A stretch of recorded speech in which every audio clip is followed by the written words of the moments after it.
राधा वल्लभ श्री हरिवंश। आशा करती हूँ आप सभी प्रसन्न होंगे, खुश होंगे और हमारी राधा वल्लभ लाल की, हमारे सदगुरुदेव भगवान की कृपा आप पर हमेशा बनी रहे। तो आज हम एक लीला के माध्यम से जानेंगे राधा कृष्ण की विवाह की एक छोटी सी लीला आपके साथ शेयर करना चाहूँगी। सब बोलते हैं कि राधा रानी की शादी हुई थी या नहीं होती, तो गरुड़ पुराण में जो है स्पष्ट वर्णन है इस चीज़ का कि राधा रानी का विवाह हुआ था भांडरी वन में, है ना। करंग संहिता में लिखा है ब्रज में बहुत सुंदर स्थान है भांडरी वन। नंद बाबा वहाँ अपनी गैया चराने जाते थे।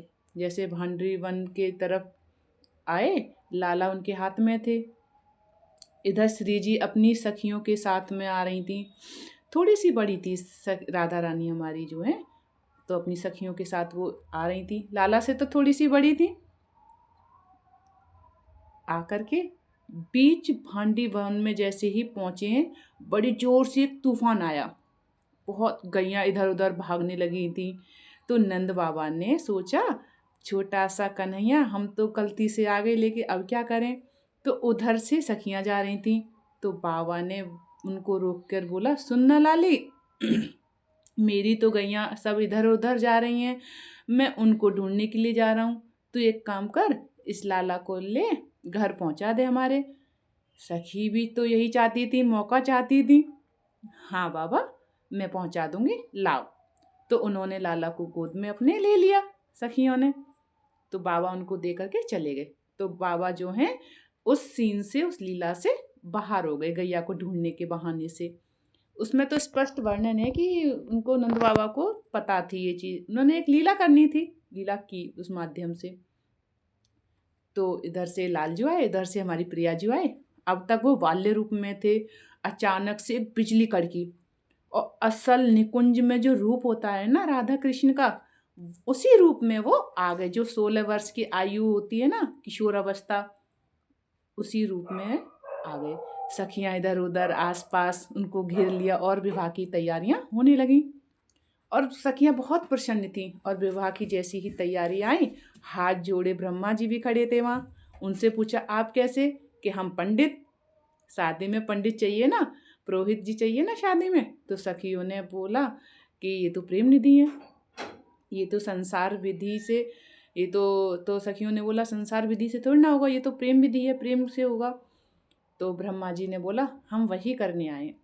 तो ललिता सखी ने बोला, एक ही शर्त पे आपको आज्ञा मिलेगी, जैसे हम कहेंगे वैसे ही आपको करना पड़ेगा। यहाँ आपके मंत्र नहीं चलेंगे, यहाँ हमारी मर्जी से चलेगा, यहाँ प्रेम निधि से चलेगा।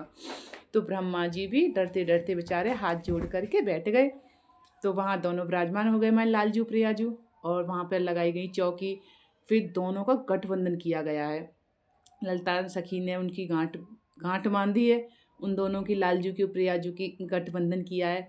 तब जा कर के उन दोनों का विवाह संपूर्ण हुआ है, रस विवाह। पूरा आनंद, सखियों ने खूब श्रृंगार अच्छे से किया है, राधा रानी का श्रृंगार अच्छे से किया है, बहुत आनंद में डूब गए। आज हमारे युगल स्वरूप का भी मिलन हुआ है। आदिकाल से तो एक ही है, पर विवाह होने के बाद जो मिलन होता है ना, उसका एक अलग ही आनंद होता है। सखी उनको देख करके बहुत आनंदित होते हैं, बहुत। और ब्रह्मा जी तो पंडित होते हैं। अब जब विवाह संपूर्ण हो गया तो ब्रह्मा जी जाने लगे, तो बोले दक्षिणा तो मिलती है। ब्रह्मा जी, क्या दक्षिणा दें आपको? सखी ने कहा, आपको युगल सरकार का प्रेम मिल जाएगा दक्षिणा के रूप में। इसमें ब्रह्मा जी अत्यंत प्रसन्न हो गए, बहुत खुश हो गए। ऐसे ही बोला जाता है कि हमारे राधा कृष्ण का विवाह भांडरी वन में हुआ है। स्पष्ट वर्णन है गर्ग संहिता में। हाँ। तो आपको ये लीला कैसी लगी, आप हमें अवश्य बताना, है ना। हाँ। बोलो, राधा वल्लभ श्री हरिवंश। राधे राधे। राधे राधे। ऐसे ही और लीलाएं सुनने के लिए, देखने के लिए हमारे इस पेज को फॉलो करें, कमेंट करें और राधा वल्लभ श्री हरिवंश बोलते रहें। राधे राधे।